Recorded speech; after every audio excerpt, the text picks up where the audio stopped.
விஜய், நானு, நீங்க, நம்ம எல்லாரும் சேர்ந்து தான் இந்த திமுகவுக்கு ஓட்டு போட்டோம். திமுக ஆட்சிக்கு வந்தா நம்ம தமிழ்நாட்டுல இந்த லேடிஸுங்களுக்கு பிரச்சனை இருக்காது அப்படின்னு நம்பி தான் திமுகவுக்கு ஓட்டு போட்டோம். ஆனா திமுக ஆட்சிக்கு வந்துச்சு.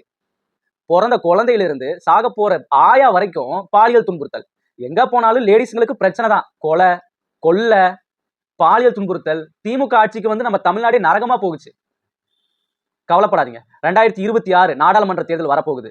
இதெல்லாம் நம்ம மாத்தி எழுத போறோம். திமுக அரசை தமிழ்நாட்டை விட்டு விரட்டி அடிக்க போறோம். 2026ல உங்களோட தம்பியாவும், உங்களோட அண்ணனாவும், உங்களோட தோழனாவும், உங்களோட மகனாவும் விஜய் நான் உங்க கூட இருப்பேன்.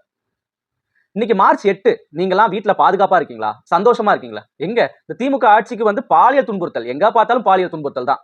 எங்க பார்த்தாலும் இந்த கற்பழிப்பு பிரச்சனை தான். சரிங்களா? இப்போ நீங்க பாதுகாப்பா இல்ல. அதனால நீங்க சந்தோஷமா இருக்க முடியாது. இன்னைக்கு பெண்கள் தினம். பெண்கள் தினத்தப்ப கூட பெண்கள் வந்து சுதந்திரமா இருக்க முடியறது இல்ல. அந்த அளவுக்கு இந்த திமுக ஆட்சி ரொம்ப மோசமா இருக்கு. நாமெல்லாம் நம்பிதான் திமுக ஓட்டு போட்டோம். ஆனா திமுக நம்மள ஏமாத்திருச்சு. கவலைப்படாதீங்க. வர்ற நாடாளுமன்ற தேர்தல்ல விஜய் நான் உங்க கூட இருப்பேன் அப்படின்னு விஜய் உறுதிமொழி கொடுத்திருக்காரு.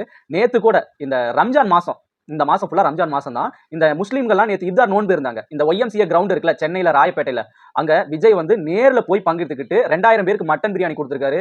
அதுக்கப்புறம் வெஜ் சமோசா கொடுத்திருக்காரு, சிக்கன் 65 கொடுத்திருக்காரு, நோன்பு கஞ்சி கொடுத்து அந்த இடத்தையே அப்படியே பயங்கர மாசா பண்ணிட்டாரு விஜய்.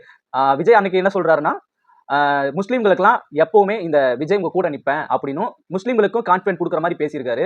விஜய் அடுத்த மாசம் நம்ம தமிழ்நாட்டு ஃபுல்லா மக்கள்கிட்ட போய் டைரக்டா பேசி, இந்த திமுக ஆட்சியில் உங்களுக்கு ஏதாவது பிரச்சனை இருக்கா, இல்ல நான் விஜய் ஆட்சிக்கு வந்தனா நான் உங்களுக்கு என்னென்ன பண்ணுவேன், அந்த மாதிரி அறிக்கைகள்லாம் கொடுக்க போறாரு. அது மட்டும் இல்ல, விஜய் வந்து இப்போ பாமக கூடயும் நாம் தமிழர் கட்சி கூடயும் இந்த பிரேமலதா விஜயகாந்த் இருக்காங்களா, தேமுதிக கட்சி கூட கூட்டணி போடுறதா சொல்லியிருக்காங்க.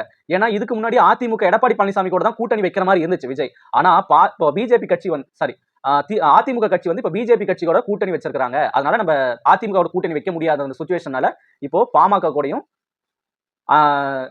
தேமுதிக கூடயும் இவங்க கூட கூட்டணி வைக்கலாம் அப்படின்னு விஜய் பேசிட்டு இருக்காரு.